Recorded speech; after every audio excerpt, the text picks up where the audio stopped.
최근 기름 없이 음식을 간편하게 조리할 수 있어서 많은 사랑을 받는 가전제품이 바로 에어프라이어입니다. 어제 한국소비자원에서 에어프라이어 9개 제조사의 9개 제품으로 성능 등을 비교 분석한 결과가 나왔습니다. 네, 비슷할 줄 알았던 에어프라이어들의 성능과 소음, 그리고 소비 전력까지 다양한 결과가 나왔습니다. 관련 내용 전문가와 자세히 짚어보도록 하죠. 강혜정 산림 전문가입니다. 어서 오세요. 어서 오십시오. 안녕하세요. 전문가님, 사실 에어프라이어 저희 집도 쓰고 있긴 한데 원리는 좀 잘 모르고 쓰고 있긴 하거든요. 뭐 에어가 들어간 거 보니까 공기를 어떻게 쓰는 것 같긴 한데 네. 원리에 대해서 좀 자세히 설명해 주시면 좋을 것 같아요. 그 에어프라이어는 기름 없이 이제 재료를 겉은 바삭하고 속은 촉촉하게 만들어주는 그런 가전 제품인데요. 예. 그 헤어 드라이어를 생각하시면 그 원리를 좀 이해하기가 편하실 거예요. 헤어 드라이어는 뜨거운 바람을 순환시키는 그런 가전이잖아요. 그렇죠. 여기에 더하기 팬이에요. 그러니까 뜨거운 바람이 순환되되 팬으로 여러 군데로 다 이제 골고루 돌려주는 거죠. 네, 그러면서 이제 그 재료의 수분을 빼주고 기름을 이제 빼주는 그런 역할을 해서 좀 이제 겉은 바삭하고 맛있게 익혀주는 그런 역할을 하는 거죠. 수분을 빼서 바삭하게 만들어주는 거군요. 네. 이번에 이제 한국소비자원에서 그 에어프라이어 9개 브랜드 9개 제품을 대상으로 시험 평가를 진행했는데 네. 어떤 것들을 비교를 한 건가요? 일단은 뭐 조리 속도, 뭐 온도의 균일성, 그리고 코팅의 내마모성. 네, 이게 제일 중요한데요. 내마모성 중요합니다. 그리고 소비 전력 대비 성능, 그리고 뭐 소음 용량의 정확성, 뭐 이런 것들을 비교를 했는데요. 되게 이 에어프라이어들은 같은 가격대에 그 용량이 거의 비슷한 걸로 이렇게 선정을 한 것 같아요. 네.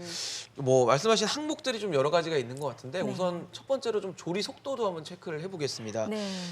조리 속도를 봤을 때 좀 결과 자체가 좀 아쉽게 나온 제품들도 있을 거 아니에요? 어떤 제품들이었나요? 조금 많이 아쉽게 나온 제품인데요. 사실 저도 그 이제 뭐 레시피라고 하죠. 예. 그 레시피북을 봤을 때는 조금 시간이 빨리 되어 있었는데 네. 그 냉동 감자 300g을 200도씨에서 조리를 했을 때 한 15분 내외로 좀 조리가 가능하다고 그렇게 나와 있었는데 25분 정도 걸렸다는 결과가 나왔습니다. 그 얘기는 그만큼 오래 걸린다는 얘기인 네, 거예요. 오래 걸렸습니다. 네. 조리 속도가 좀 느리다라고 네. 좀 이해를 할 수 있을 것 같은데. 한 가지 제품이 그렇게 나왔어요. 한 가지 제품이요. 네.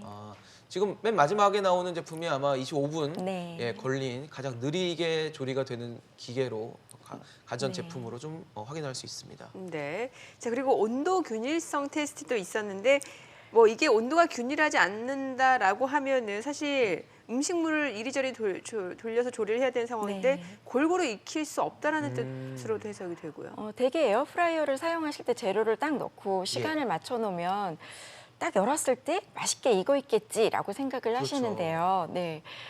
온도가 균일하지 않을 때는 한쪽은 잘 익는데 한쪽은 안 익는다고 생각을 하시면 돼요. 그렇기 때문에 조리를 하시면서 중간중간에 꺼내서 재료를 돌려줘야 뒤집어줘야 되는 번거로움이 생기겠죠. 안 돌려주면은 반대로 한쪽은 익고 한쪽은 아예 타버릴 수도 있겠네요. 그럴 수도 있습니다. 지금 보니까 제품별로 별표로 표시가 되어 있어요. 그러니까 네. 세 개가 균일하다라는 거죠. 네, 세 개는 조금 균일한데 매직 셰프와 보토 제품은 균일하지 못해서 좀 재료를 많이 돌려줘야 뒤집어줘야 되는, 네, 번거로움이 그런 있는 제품. 제품으로 나왔습니다. 그러네요. 대체적으로 괜찮은 편인데 좀 두 가지 제품이 조금 부족한 네. 부분을 보이고 있고요. 또 요즘에 에어프라이어 선택하시는 분들 중에 또 많이 고려하시는 게 용량인 것 같아요. 그렇죠. 많이 넣을 수 있느냐, 네. 얼마나 한 번에 많은 음식을 조리할 수 있느냐가 될 것 같은데 네. 저는 이걸 왜 테스트했나 했는데 거짓으로 표기한 제조사가 있었어요? 근데 이제 거짓이라기보다도 예. 이제 기준이 어떤 것이냐에 따라서 조금 틀린 것 같은데요. 기준이 내부 바스켓이냐 아니면 외부 트레이냐 이거에 따라서 조금 틀릴 것 같아요. 네네. 그러니까 이 기준 자체를 좀 모호하게 선정을 해놨잖아요. 그렇기 때문에 좀 이렇게 제조사에서 이 기준 자체를 조금 이렇게 표기를 해주셨으면 좋겠는데요. 대부분 내부 바스켓은 거의 10% 이상 차이는 안 났었어요. 네네. 네, 그런데 롯데 알미늄 같은 경우에는 기준 5.5리터라고 표기는 되어 있었는데 4.9로 나왔고요. 네. 보토 제품 같은 경우에는 제가 조금 의아했는데 예. 내부 바스켓이 2.2리터가 나왔어요. 2.2리터요? 네. 표기는 5리터였거든요. 절반도 안 된다는 얘기네요. 근데 이제 외부 트레이가 기준인가 봤더니 네. 외부 트레이 기준으로 봐도 4.3리터로 나왔더라고요. 그래서 어떤 게 기준인지 모르겠지만 아무튼 두 개의 기준 다 해서라도 다 용량이 모자랐습니다. 아마 주부나 뭐 소비자들이 사실 때는 네. 내부 트레이를 좀 생각해서 용량을 보시지 않았을까라는 생각은 좀 드는데. 그럼요, 당연하죠. 예, 내부에 결과 자체는 얼마나 좀, 들어가느냐. 네, 아쉬운 결과가 네. 나온 것 같습니다.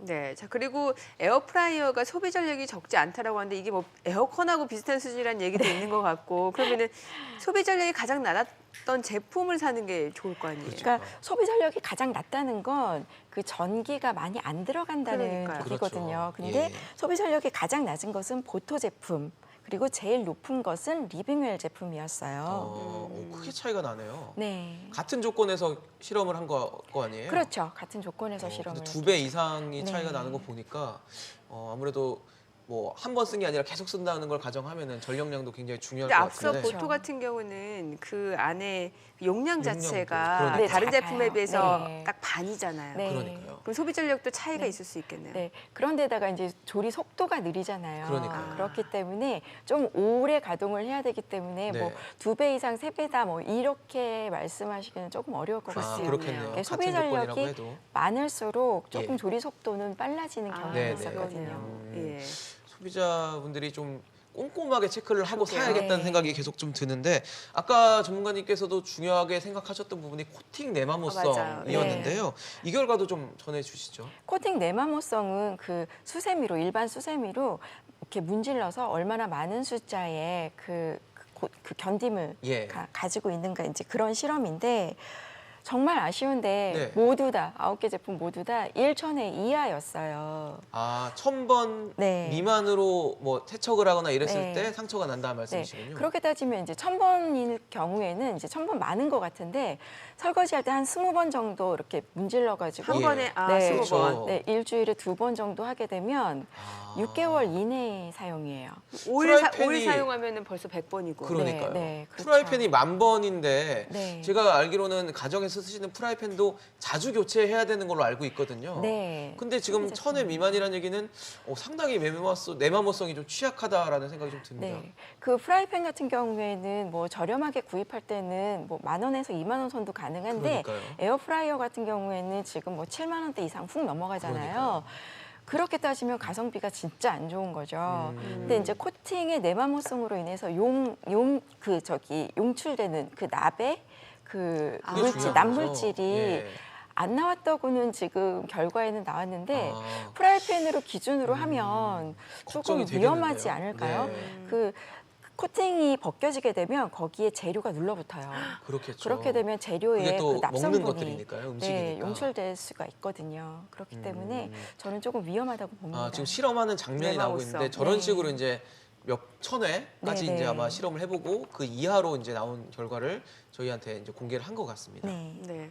뭔가 전기밥솥처럼 그 내 손만 교체할 수 있으면 좋겠다는 생각도 그러니까요. 네, 들어요. 저도 그런 생각을 했어요. 아, 그러네요. 네, 소비자 입장에서. 바스켓만 그러니까. 딱 교체할 수 있으면 오래 쓸 수가 있잖아요. 예. 네. 그럼 소비자 입장에서 이제 뭐 소비 전력 내마모성 지금 네. 뭐 용량. 다 용량. 확인을 네. 했는데 어떤 제품을 사야 될지 이제 고민이 되실 것 같아요. 그러니까요. 네. 그러니까 저도 좀 고민을 많이 했는데 이게 어떤 거에 기준을 두느냐에 따라서 소비자의 선택을 이제 하는 좌지우지할 건데 수 있을 것 같은데요. 저는 이제 보통 저 같으면 예. 저한테 고르라고 한다면 네. 뭐 대웅 그러니까 그 키친아트 이런 제품을 선택할 어떤 점에 것 중점을 같아요. 두셨어요? 저는 이제 조리 속도, 아, 온도 속도. 균일성 그리고 소음도 무시 못할 것 아, 같아요. 소음도 중요하죠. 네, 그러니까 이 세 가지 제품이 이 세 가지 성능에서 좀 좋은 결과를 나타내줬기 때문에 저는 좀 이쪽으로 선택을 하지 않을까 싶어요. 에어프라이어 결과가 어제 소비자원에서 발표를 했는데 네. 상당히 다양한 그리고 네. 좀 여러 가지 신경을 좀 써야 되는 결과가 나온 것 같습니다. 우리 시청자 여러분들도 에어프라이어를 고르실 때 여러 가지 좀 꼼꼼히 살피셔서 선택을 하시면 좋을 것 같습니다. 지금까지 강혜정 산림 전문가와 얘기 나눠봤습니다. 말씀 감사합니다. 네, 잘 감사합니다. 들었습니다.